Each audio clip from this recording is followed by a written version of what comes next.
다메섹에 아나니아라 하는 제자가 있더니 주께서 환상 중에 불러 이르시되 아나니아야 하시거늘 대답하되 주여 내가 여기 있나이다 하니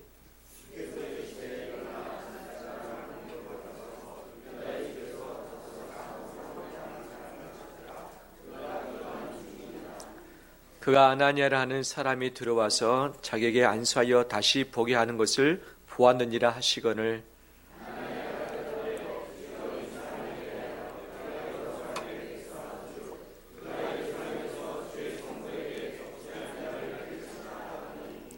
여기서도 주의 이름을 부르는 모든 사람을 결박할 권한을 대제사장들에게 받았나이다 하거늘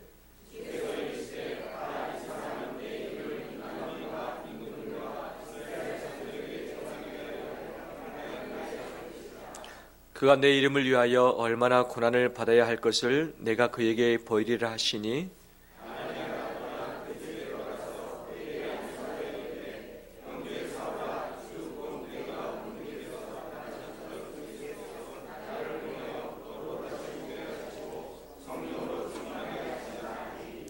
즉시 사울의 눈에서 비늘 같은 것이 벗어져 다시 보게 된지라 일어나 세례를 받고 음식을 먹음에 강건하여 지니라.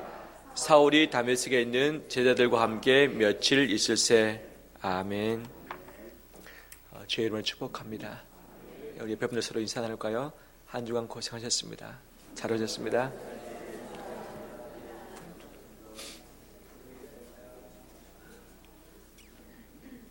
오늘 말씀의 제목은 첫 만남, 첫인상입니다. 우리 옆에 분들 얼굴 다시 한번 볼까요? 첫인상이 어떠했었습니까? 지금도 그 인상이 바뀌지 않고 있습니까?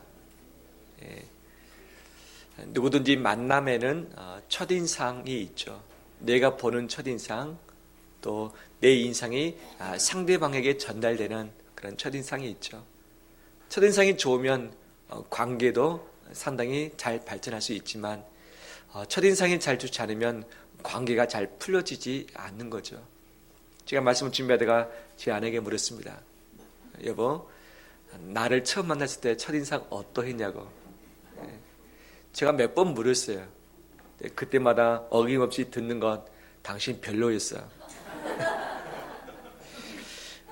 하나님 때문에 결혼한 거야.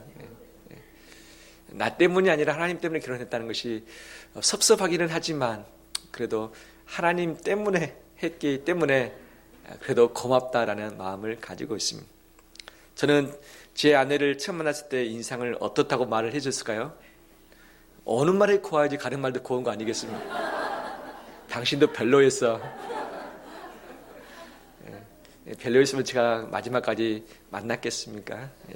하는 이야기죠. 우리 자신이 부모에 대한 인상이 있고 배우자에 대한 첫인상, 또 교회에 대한 첫인상, 직장 동료들, 친구들과의 만남, 또 학교의 선생님들에 대한 첫인상이 다 있는 거죠. 좋은 인상을 풍기고 싶은 마음은 누구에게나 다 있지만 실상 그렇지 못합니다. 한국에 사는 우리 국민들이 한국 교회를 향한 또는 교회를 다니고 있는 그리스도인들에 대한 첫인상은 어떨까? 요즘을 가지고 평가를 한다면 긍정이 크겠습니까? 부정이 크겠습니까? 긍정보다는 부정이 좀 큰 시대 아니겠는가 생각이 되어지죠. 전도하다 보면 잘 안 될 때가 있습니다. 왜 교회를 안 다니십니까? 왜 예수님을 안 믿으십니까? 전에 알고 지냈던 모모 사람이라는 사람이 있었는데 그 사람이 나를 속였다. 나를 손해내게 했다. 내 마음을 힘들게 했다. 나는 그 사람 때문에 교회에 나가지 않겠다는 말을 들을 수 있는 기회가 종종 있는 거죠. 우리의 뭔가가 첫인상이 좀 좋지 않는 것과 이것을 바꾸어야 할 과제가 있지 않는가 생각이 되어집니다. 국가 간의 첫인상도 있지요. 우리 가장 가까이에 있는 나라 일본에 대한 우리나라 사람의 인상은 어떻습니까? 긍정보다는 부정이죠. 요즘도 아베 정권이 자기의 잘못을 뉘우치지 않고 우리 국가에 손해를 끼치는 그런 일들을 계속하고 있는 것이 속상함도 있고 그다음에 보기 싫은 이 이유도 되는 것 아니겠습니까? 하지만 제 마음 안에 남아있는 일본 그리스도인에 대한 생각은 상당히 긍정으로 남아있습니다. 1991년에 일본 단기 선교 여행을 2주 동안 다녀온 적이 있었습니다. 이맘때쯤이었습니다. 12월 마지막 성탄 직전에 출발을 해서 신년을 그곳에서 보내고 왔던 기억이 있는데 첫 출발부터가 순탄치는 않았습니다. 12명이 배낭을 잔뜩 짊어지고 오사카 공항에 내렸습니다. 출국 심사를 했습니다. 그런데 다 거절당했습니다. 너희들이 일본에 오는 목적이 뭐냐? 그때에 젊은이들이 방학을 이용해서 돈을 벌려고 들어온 자들이 좀 있었거든요. 네, 그들을 막기 위해서 너희들은 돈을 벌려고 들어오지 않았냐? 우리 아니다. 우리가 관광도 하고 교회도 들러보러 왔다. 하지만 믿어주지 않았습니다. 그래서 추방 명령을 당했습니다. 이 공항에서 이제 다시 돌아가야 되는데 비행기 티켓도 없습니다. 왜냐하면 2주 후에 것을 끊었기 때문에 이제 공항에 고아가 될 처지 가운데 있었던 거죠. 12명이 둘러 모았습니다. 함께 근심하면서 기도하자라고 하는 말을 꺼낸과 동시에 어느 한 일본인 스튜어디스가 우리에게 찾아왔습니다. 그분은 한국말을 좀 했습니다. 그래서 우리에게 무슨 일이 있으시냐고, 혹시 제가 도와줄 일이 없느냐고 물었던 거죠. 요청하지도 않았음에도 불구하고. 그래서 여차여차해서 우리가 못 들어가고 있다. 우리 오사카에 있는 어느 교회에 가려고 했는데 우리 이것이 잘 안 되고 있다. 그 교회가 어느 교회냐? 오사카에는 미쿠니 교회다. 그 목사님은 이런 성함을 가지고 있다라고 했는데 그분이 화들짝 놀라는 거예요. 내가 바로 그 교회의 성도다. 내가 바로 그 교회의 성도다. 일본인은 아직도 1% 이상의 기독교인이 없는 상황이죠. 1% 미만의 기독교인, 오사카 교회가 몇 개가 있는데 그 교회의 성도, 이것도 공항에 아직 입국하지 않는 상황에서 스튜어디스를 만나는 것은, 이것은 하나님이 예비하지 않고서는 만날 수 없는 사람 아니겠습니까? 그래서 그분이 공항 관계자에게 가서 설득을 해서 우리를 통과케 해주었습니다. 할렐루야. 첫 만났던 일본인에 대한 생각이 상당히 좋은 상황이었죠. 근데 그 교회를 바로 가지 못했습니다. 우리를 인수했던 간사님이 예정보다 빨리 들어갔습니다. 그 교회에서는 성탄 끝나고 와라. 성탄 될 때 행사가 많으니까. 성탄 전에 갔습니다. 잠잘 곳이 없습니다. 대책 없이 간 거죠. 그래서 급하게 오사카에 있는 예수 전도단 베이스를 연락을 해서 그곳에서 오라고 해서 이곳에 갔습니다. 저녁에 지친 몸을 갖고 그 방 안에 둘러 앉았습니다. 간사님 한 분이 대기하고 계시고 일본인 청년 20대 후반 정도 되어 보이는 남자 청년 2명이 있었습니다. 각자 돌아가면서 자기소개를 했습니다. 그 두 청년 소개할 시간이 됐습니다. 그 두 청년이 갑자기 무릎을 꿇었습니다. 그리고 하는 말이 뭐냐? 우리 일본을 용서해 주십시오. 우리가 한국에 대해서 몹쓸 짓을 했습니다. 우리가 대신 회개하고 용서를 구하니 우리를 용서해 달라라고 이야기를 정말 진실된 마음을 가지고 하는 거예요. 저는 깜짝 놀랐습니다. 일본 사람들은 잘못을 해놓고 잘못을 인정하지 않는 사람으로 표현되고 있는데 우리 앞에서 용서해 달라고 무릎을 꿇으면서 처음 만난 사람에게 이것을 하는 것을 보고서 일본 기독교인은 다르구나. 라고 하면서 일본에 대한 그 첫인상이 상당히 좋은 것으로 남아져 있었고 그 남은 2주 동안은 일본 가는 교회, 가는 지역마다 축복하면서 정말 그리스도를 사랑으로 증거하려고 애를 썼던 것이 아직도 기억으로 남아져 있는 것이죠. 오늘 본문에 바울이라는 청년과 아나니아라고 하는 예수 그리스도의 제자의 첫 만남이 나오고 있습니다.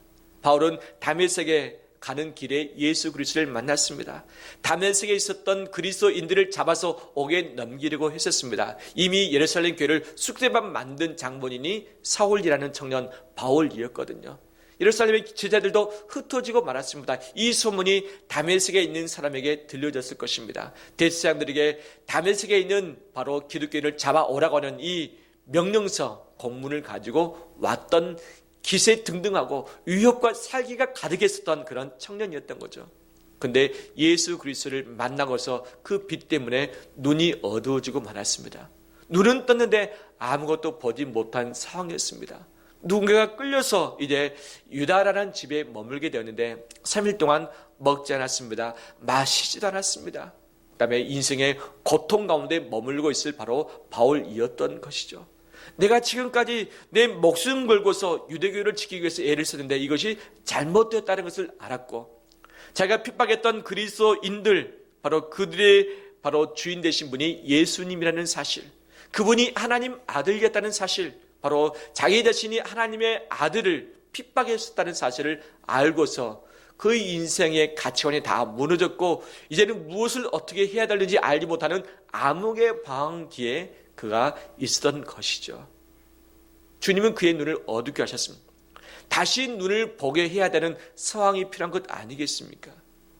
영적으로 그는 분명 다시 태어났습니다. 주님의 부르심에 따라서. 이 아이가 태어났으면 아이를 받을 수 있는 산파가 필요합니다. 의사가 필요합니다. 그를 따뜻하게 이 보듬어줄 자가 필요하고 그에게 먹을 것을 줄 수 있는, 온기를 줄 수 있는 그 어떤 누가 필요한 것 아니겠습니까? 낳았는데 아무도 아이를 받지 못하면 그 아이는 죽고 마는 것 아니겠습니까? 바울이 예수 그리스도의 부르심 안에서 다시 태어났습니다. 누군가는 그를 받아야 되지 않습니까? 그를 따뜻하게 온기를 가지고 녹여줘야 되지 않겠습니까? 그가 어떤 사람인지, 그가 앞으로 어떤 일을 해야 되는지 안내를 해줄 만한 그런 영적 가이드, 리더가 필요한 것 아니겠습니까? 주님은 이 모든 것을 다 계획을 하셨던 것이죠. 그래서 다메섹에 있었던 예수님의 제자들이 많이 있었지만 그 중에 누구를 선택하신 겁니까? 아나니아라는 사람을 선택하시사 그에게 환상 중에 말씀하십니다. 아나니아야, 직가라는 거리로 가라. 그곳에 유다라는 집에 들어가라. 그곳에 이 사울이라는 청년이 너를 기다리고 있을 것이다. 바로 그도 환상을 보았는데 아나니아라는 사람이 들어와서 자기에게 안수하여 다시 보게 하는 것을 이미 보았다. 너를 기다리고 있으니 들어가라 말씀하신 것이죠. 바울이 눈을 떴을 때 자기의 눈앞에 가장 먼저 만나게 될 사람이 누구였을까요? 아나니아였을 것입니다. 지금까지는 핍박의 대상, 죽일 대상이 그리스도인이었는데 인격적으로 가까이서 만나게 될 그 사람 누구였을까요? 아나니아였던 거죠. 예수 그리스도를 대신해서 예수님을 믿는 그리스도인 제자로서 첫 만남, 첫인상을 끼칠 사람이 바로 누구였다? 아나니아였다는 거죠. 그러면 하나님은 왜 많은 사람들 중에서 아나니아를 만나게 하셨을까? 왜 아나니아를 준비하게 하셨을까? 바울을 받아낼 수 있는 이 산파 역할, 아나니아에게 왜 맡기셨을까? 분명히 우리 의문이 안 들 수 없는 것 아니겠습니까? 이 사도행전에는 아나니아라는 이름이 3명이 나옵니다. 사도행전 5장에 이 밭을 팔아서 바치면서 얼마를 속여서 하나님의 진노를 받았던 아나니아. 사도행전 22장, 24장에서 바울을 고소하면서 바로 해방했던 대제사장 출신의 아나니아. 오늘 본문은 다메섹에 사는 예수님의 제자 아나니아인 거죠. 그가 어떤 사람이었을까? 왜 주님은 그를 선택하시사 바울을 받아내게 하시고 바울을 바울되게 하셨을까? 오늘 본문의 말씀을 통해서 그를 살펴보기를 합니다. 먼저 주님이 그에게 바울을 만나러 말씀하셨을 때 아나니아는 자기의 생각을 거침없이 말을 했습니다. 뭐라고 했는가? 13절입니다. 아나니아가 대답하되 주여 이 사람 사울이라는 청년에 대해서 내가 여러 사람에게 들었은즉 그가 예루살렘에서 주의 성도들에게 적지 않은 무엇을 끼칩니까? 해를 끼쳤다 하더니 14절 여기서도 다메섹에서도 주의 이름을 부르는 모든 사람을 결박할 권한을 대제사장들에게 받았나이다 하거늘 하면서 주님 사울이라는 청년 제가 알기로는 별로 좋지 않은 사람입니다. 위협스러운 사람입니다. 만나면 위험합니다. 그가 예루살렘 교회를 회방했고 박했고 이곳에서도 하려고 왔던 사람 아닙니까? 제가 알고 있고 이 지역에 있는 그리스도인들이 다 알고 있는데 어찌하여 그 사람을 만나라 하시며 그 사람의 기도해 주란 말합니까? 저는 그 사람을 만나고 싶다, 만나고 싶지 않다? 만나고 싶지 않다는 거예요. 자기의 정보 지식에 의하면 만나서 안 될 사람, 자기의 마음에 의하면 도저히 갈 수 없는 사람, 자기의 의지로 봐서도 그 사람을 찾아가서는 안 될 그 대상이라고 하는 거죠. 그들은 우리의 원수입니다. 우리를 핍박했던 그 장본인입니다. 앞잡이였습니다. 어떻게 그를 만날 수 있겠습니까? 저의 생각에 따른다면, 저의 의견에 따른다면 그를 만나지 않는 것이 저의 의견입니다라고 주님께 자기의 생각을 피력을 했던 거죠. 이에 대해서 주님께서 또 말씀하시죠. 지난주에 살폈던 말씀입니다. 15절 주께서 이르시되 가라, 이 사람은 내 이름을 이방인과 임금들과 이스라엘 자손들에게 전하기 위하여 택한 나의 그릇이다. 16절 그가 내 이름을 위하여 얼마나 고난을 받아야 할 것을 내가 그에게 보이리라 하시니 라고 말씀을 하신 것이죠. 주님의 생각과 아나니아 생각이 달랐습니다. 주님의 온도와 아나니아 온도가 달랐습니다. 주님의 뜻과 아나니아 뜻이 달랐습니다. 방향과 속도가 달랐습니다. 하지만 아나니아가 어떻게 행동을 하고 있습니까? 17절에 아나니아가 어떠합니까? 떠났습니다. 그 집, 유다의 집이죠. 들어갔습니다. 그에게 사울이라는 청년에게 어떻게 합니까? 안수했습니다. 이르되 무엇이라고 부릅니까? 형제 사울아 라고 하면서 그를 처음으로 만나게 되는 거죠. 아직 뭔가를 보지 못한 상황입니다. 아나니아의 임무를 보지 못한 상황입니다. 근데 누군가가 찾아왔습니다. 아나니아라고 하는 사람이 찾아왔습니다. 사울이 고통 가운데 있습니다. 암흑 가운데 있습니다. 인생의 혼란기에 있습니다. 길을 찾지 못해서 머물러 있는 금식 기도 가운데 있는 자였습니다. 바로 그 머리 위에 손을 얹었습니다. 형제 사울아, 형제 사울아, 주님이 나를 너에게 보내셨다. 주님이 너를 보내시길 원하신다.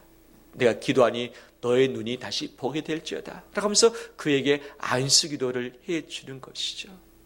이것이 바울과 아나니아의 첫 만남이었던 거죠. 이것을 경험했던 바울은 아나니아에 대해서 어떤 인상을 가지게 되었을까요? 아나니아를 처음 만나게 됐는데 그리스도인에 대한 인상이 어떻게 펼쳐졌을까요? 지금까지는 박해하면서 죽여야 할 사람으로 알았던 교인들이었지만 이 바울의 마음이 어떻게 바뀌었을까요? 분명히 달랐을 것입니다. 달랐을 것입니다.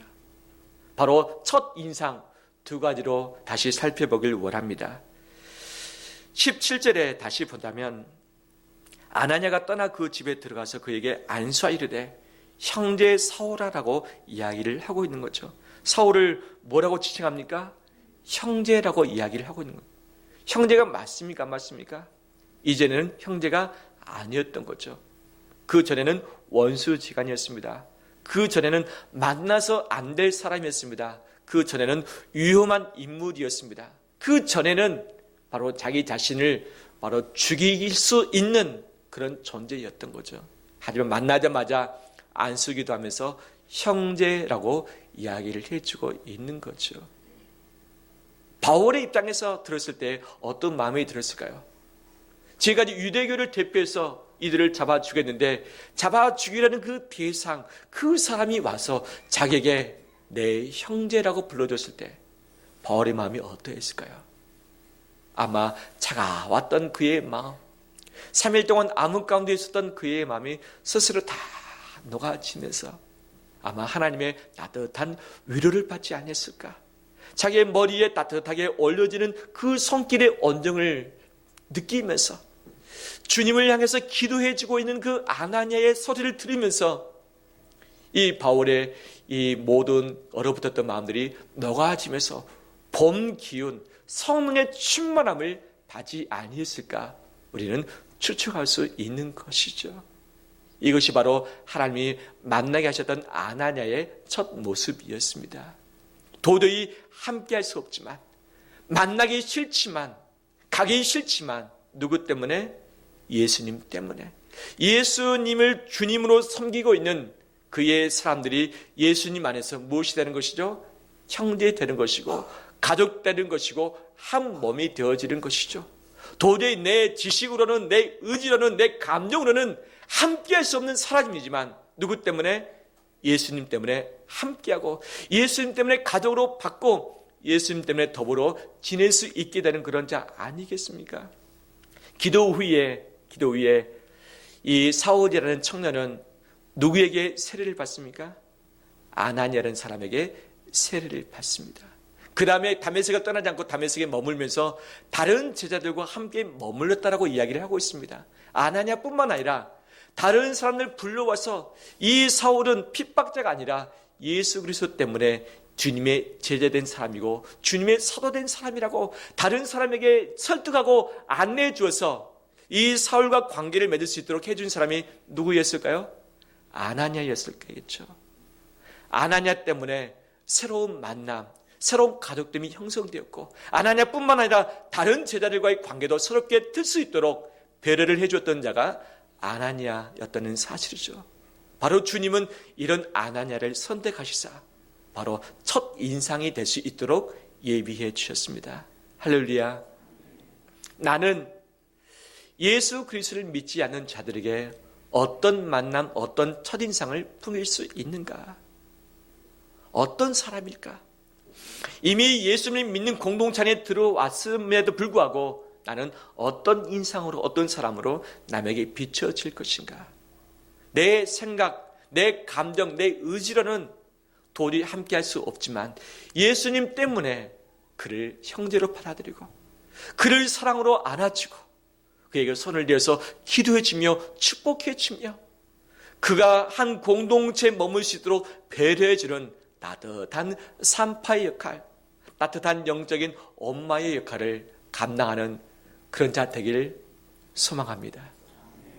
이런 자가 있을 때에 그 공동체가 살아나는 것이고 그 공동체가 따뜻함이 가득한 것 아니겠습니까?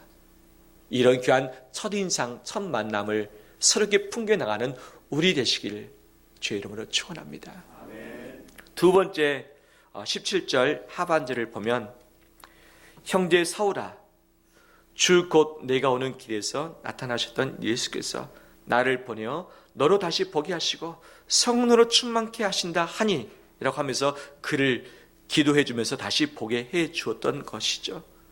근데 여기서 모든 동사는 누구입니까? 행동하고 있는 사람은 누구입니까? 아나니아 자식이 하시죠. 내가 너에게 왔다. 내가 너에게 안수기도 했다. 내가 너에게 다시 보게 했다. 내가 너에게 성령으로 충만케 했다. 내가 너에게 세례를 주었다. 내가 너와 함께하면서 제자들과 함께 머물도록 했다. 실질적인 행동의 주체는 누구입니까? 아나니아였습니다. 아나니아가 이 동사의 주어인 거죠. 하지만 아나니아는 이 모든 문장을 말하면서 이 바울이 처음 들었던 예수님의 제자의 목소리 들으면서 바로 누구를 주어로 사용하고 있습니까? 예수께서라는 이 단어, 주님이라는 단어를 주어로 사용하고 있는 거죠. 자기 자신이 아니라 예수 그리스도를 드러내고 있는 거죠. 내가 이곳에 왔는데 내 의지 때문에 온 것이 아니라 예수님 때문에 왔다. 내가 너를 만나게 된 것이 예수님 때문이다. 내가 너에게 기도한 것이 예수님 때문이다. 내가 너에게 기도해서 보게 된 것이 예수님 때문이다. 내가 너에게 기도해서 성령 충만케 한 것도 예수님 때문이다. 내가 너에게 세례 주는 것도 예수 그리스도의 이름 때문이다 하면서 누구를 인정합니까? 예수 그리스도를 인정하고 있고 예수 그리스도의 주권을 고백을 하고 있는 거죠. 바울이 이 말을 들었을 때 어떤 마음이 들었을까요? 아나니아에 대한 생각이 더 많았을까요? 예수님에 대한 생각이 더 많아졌을까요? 분명 예수님에 대한 생각이 더 많아졌을 것입니다. 바로 이런 자를 주님이 선택하시사 바울을 만나게 하신 것이죠. 바울은 신학교회에서 가장 큰 인물이며 가장 위대한 바로 주님의 사자였습니다. 그를 바울되게 했고 바울을 세워줬었고 바울에게 세례를 줬던 사람, 바울이 세례를 줬던 사람이 얼마나 많았을까요? 바울이 있었던 교회가 얼마나 많이 있습니까? 그 바울을 처음으로 세례를 주고 처음으로 바울을 위해서 기도해주고 바울을 형제로 맞이했던 그 사람이 아나니아인데 자기의 이름은 빼버리고 누구의 이름만? 예수 그리스도의 이름만 드러내고 있고 나는 아니었지만 주님이 나를 너에게 보냈고 주님이 너를 살리셨고 주님이 너에게 충만케 하셨고 주님이 너에게 사명을 주셨다고 하면서 바울의 가슴에 누구의 이름을 심어줍니까? 아나니아 자신이 아니라 예수 그리스도의 이름을 바울의 가슴 속에 심어줬던 장본인이 아나니아였다는 사실이죠. 예수 그리스도의 주권을 인정한 이 신앙이 누구에게 전수되어집니까? 기도를 통해서 바울에게 전수되고 있는 그런 현장인 거죠. 주님은 이런 자를 선택하시사 바울을 바울되게 하셨습니다. 우리 역시 예수 그리스도의 주권을 인정하는 자 되길 원합니다. 나는 가기 싫지만 예수님 때문에 갈 수 있는 사람. 나는 기도해주기 싫지만 예수님 때문에 기도해줄 수 있는 사람. 나는 그 일을 하기 싫지만 예수님 때문에 기꺼이 그 일을 봉사하면서 헌신하는 그 사람. 언젠가는 내 이름을 드러내고 싶을 때가 있고 자랑하고 싶을 때가 있고 인정받고 싶을 때가 있지만 예수 그리스도의 이름만을 인정하면서 그분을 드러낼 줄 아는 사람, 그분을 자랑하며 그분을 증거할 줄 아는 사람, 그 사람을 주님이 귀하게 사용하신 줄 믿습니다. 할렐루야. 아나니아 예수 그리스도의 주권을 인정하면서 예수님을 주인으로 섬기는 그런 삶을 살았던 거죠. 아나니아 자기의 마음은 아니지만 예수님 때문에 원수를 형제로 맞이했던 그런 사람이죠. 이 아나니아가 산파가 되어서 바울이 태어나게 됐고 바울이 자랄 수 있도록 되었던 것이죠. 이런 영적인 산파 역할을 하는 자들이 한국에 많이 필요합니다. 한국에 많이 필요합니다. 내가 살기 위해서 아니라 상대방을 살리기 위해서 그 역할을, 그 수고를, 헌신을 그게 마다하지 않고 순종함으로 나가는 그런 사람들이 필요합니다. 그런 자가 우리 자신이길 소망합니다. 그런 자가 우리 성도이길 간절히 소망합니다. 할렐루야. 말씀 마무리합니다.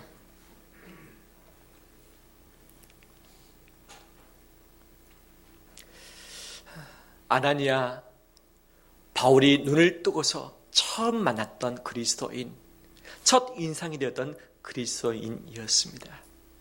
예수 그리스도가 주인 되심을 인정하면서 자기의 생각과 의지와 감정은 아니지만 예수님의 명령에 따라서 자기의 생각을 바꾸고 삶을 바꾸고 마음의 온도를 바꾸어서 만나주고 현장에 가고 주일에 순종했던 그런 자였습니다.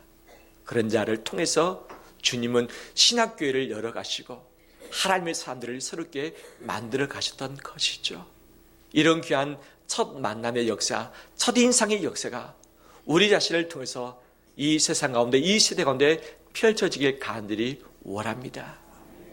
내가 기도해서 주님의 뜻을 바꾸고 주의 마음을 바꾸는 것이 아니라 바로 기도를 통해서 나를 바꾸고 내 삶을 바꿔서 주님의 뜻을 이루어드리는 이 주권을 인정하는 이 삶을 살아가는 우리 되시기를 주의 이름으로 축원합니다. 이 시간 함께 찬양